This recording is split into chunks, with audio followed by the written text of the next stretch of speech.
失礼します。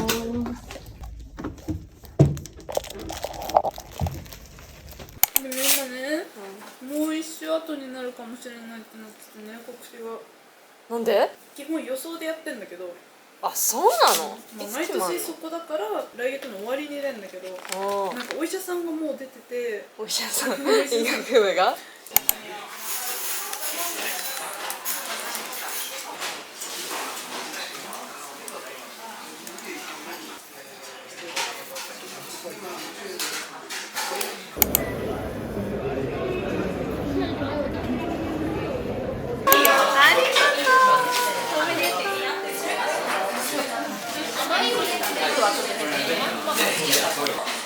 わお、当たり。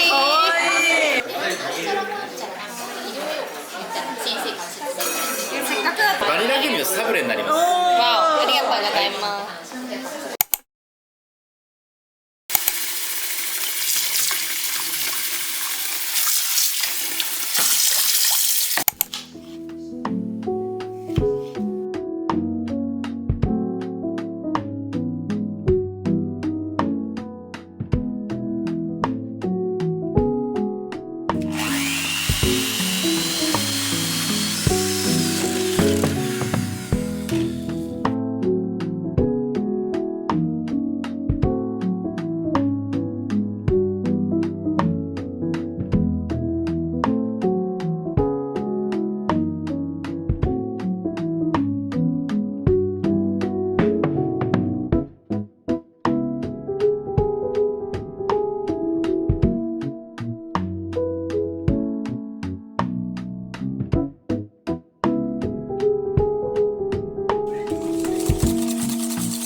The next morning.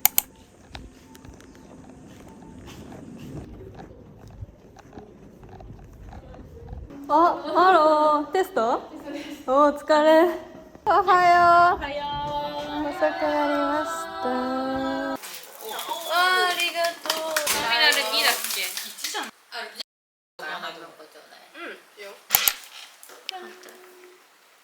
任せよ。任せよ。せーの。ハッピーバースデートゥーユー。いくよ。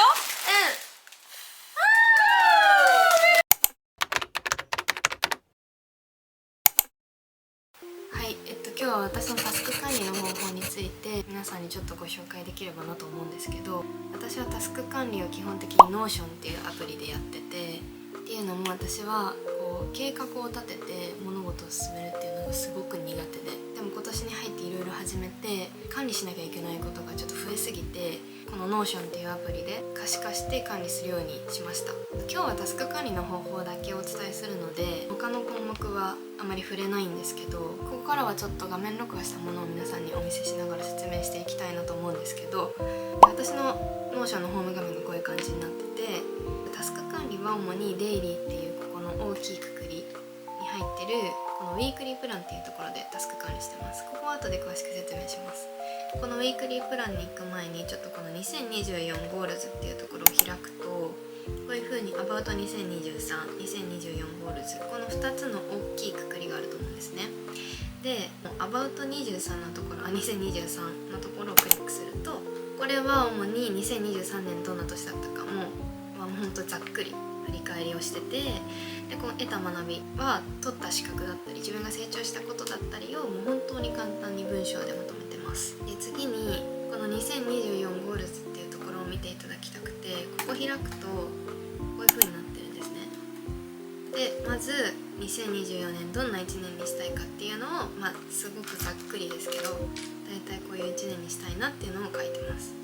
こう下見ていくとマンスリーゴールズ、月の目標だったりとか Me, Skills, Credit, Study, YouTube、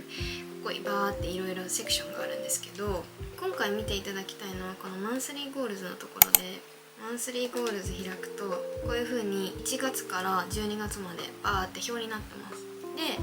それぞれ1月はこういう目標、2月はこういう目標、3月はこういう目標って本当にざっくり一言で書いてあって、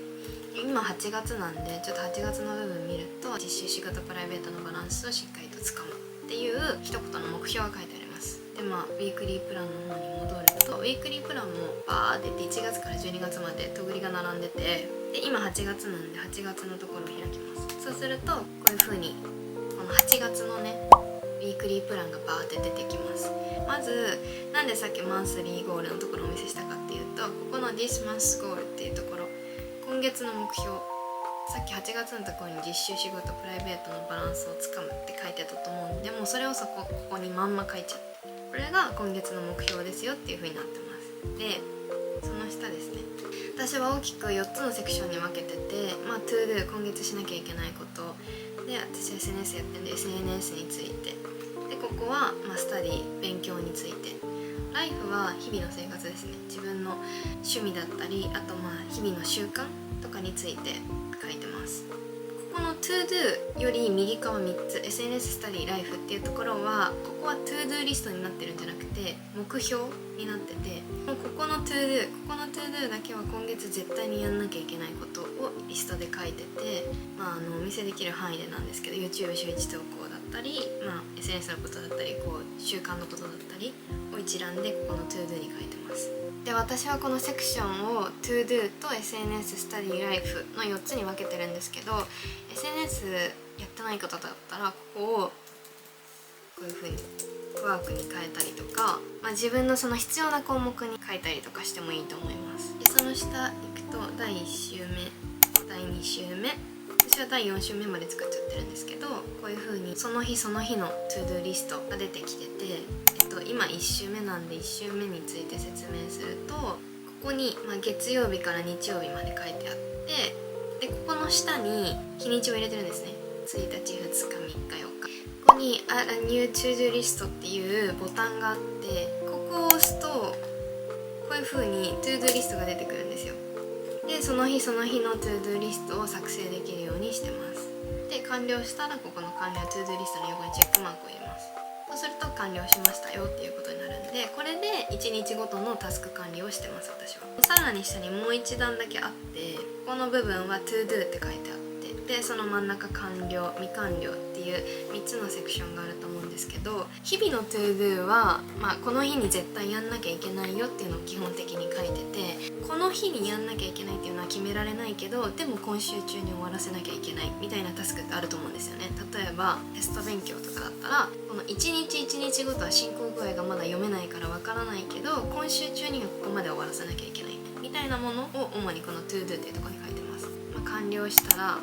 チェックを入れて、これをこういう風に完了のところに持ってきます。なるべくその今週中に終わらせなきゃいけないものは今週中に終わらせるようにはするんですけど、仮に終わらなかった場合、この未完了のところに置くんですね。で未完了すると繰り越しになるんで、私ちょっと今次週の予定立ててないんですけど、この未完了だったものを今度は次の週の To Do にこうやって持ってきますっていう操作をもう繰り返しやっていくんですね。1ヶ月単位で分かるものは1ヶ月単位でもう全部予定を立てちゃうんですけど、1ヶ月単位で分からないものとかもあるじゃないですか、その進行具合によって。私は結構その1週間分をまとめてその前の週の週末とかに作っちゃうことが多いですね。はい、こういう感じで私は日々タスク管理を今年の頭ぐらいかなからやってるんですけど、学生さんのテスト計画だったりとかお仕事してる方でもこう日々タスクがあると思うんですけど、その管理だったりとかこう結構どなたでも使えると思うので、このウィークリープランのテンプレートと最初の方にちょっとお見せした2024ゴールズっていうところもちょっとこのウィークリープランとつながってるので、その両方のテンプレートを概要欄に貼っておくので、本当にこれ便利なのでよかったらぜひぜひ使ってみてください。はい、今日はこんな感じでじゃあ動画を締めたいと思います。ありがとうございました。